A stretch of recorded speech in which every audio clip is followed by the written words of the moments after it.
சென்னை வானகரத்தில் அதிமுக பொதுக்குழு செயற்குழு கூட்டம் நடைபெறுவதன் எதிரொலியாக கடும் போக்குவரத்து நெரிசல் ஏற்பட்டிருக்கிறது. கூடுதல் விவரங்களை செய்தியாளர் விக்னேஷ் வழங்க கேட்கலாம். விக்னேஷ், விவரங்கள். வணக்கம். சென்னை முதலிடத்த வாகனத்தில் உள்ள தனியார் ஸ்ரீவார் திருமணம் அதிமுகவின் செயல்படும் மட்ட கூட்டமானது நடைபெற்று வருகிறது. இன்னும் 10 நேரத்தில் துவங்க உள்ள நிலையில் எதிரொலியாக இந்த வானகரம் முதல் கோயம்பேடு வரை அதே போல் வானகரிலிருந்து வேலப்பட இரு சாலையின் இரு பகுதிகளும் கடும் போக்குவரத்து நெரிசலானது ஏற்பட்டிருக்கிறது. இந்த போக்குவரத்து நெரிசலான முக்கிய காரணம் என்னவென்றால், தமிழகத்திலிருந்து பல்வேறு பகுதிகளிலிருந்து இந்த பொதுக்குழு கூட்டத்திற்கு சாதாரண பொதுமக்களுக்கு வரப்பிற்கு இந்த போக்குவரத்து நெரிசல் ஏற்பட்டது. அதே போல் இப்பகுதியில் இந்த பறக்கும் சாலை திட்டை பணிகள் நடைபெற்று வருவதால் சாலைகள் பொருளாகவே காணப்படுகிறது. இது போக்குவரத்து சீர் செய்ய முடியாமல் போக்குவரத்து போலீசார் திணறி வரக்கூடிய சூழ்நிலை இப்பகுதியில் கடுமையான ஒரு போக்குவரத்து நெரிசல் ஏற்பட்டிருக்கிறது.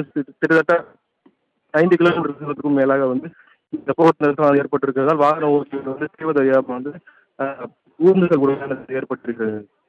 சென்னை வானகரத்தில் அதிமுக பொதுக்குழு செயற்குழு கூட்டம் நடைபெறுவதன் எதிரொலியாக கடும் போக்குவரத்து நெரிசல் ஏற்பட்டிருக்கிறது. கூடுதல் விவரங்களை செய்தியாளர் விக்னேஷ் வழங்க கேட்கலாம்.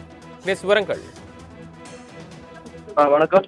சென்னை முதலிடத்த வாகனத்தில் உள்ள தனியார் ஸ்ரீவார் திருமணம் அதிமுகவின் செயல்படும் மட்ட கூட்டமானது நடைபெற்று வருகிறது. இன்னும் 10 நேரத்தில் துவங்க உள்ள நிலையில் எதிரொலியாக இந்த வானகரம் முதல் கோயம்பேடு வரை அதே போல் வானகரிலிருந்து வேலப்பட இரு சாலையின் இரு பகுதிகளும் கடும் போக்குவரத்து நெரிசலானது ஏற்பட்டிருக்கிறது.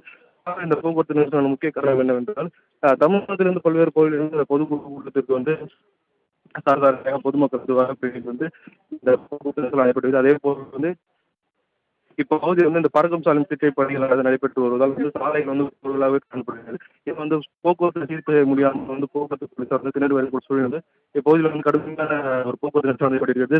கிட்டத்தட்ட 5 கிலோமீட்டருக்கும் மேலாக இந்த போக்குவரத்து நெரிசல் ஏற்பட்டிருக்கிறதால் வாகன ஓட்டிகள் செய்வதையாமல் ஊர்ந்துகள் கூட ஏற்பட்டிருக்கிறது.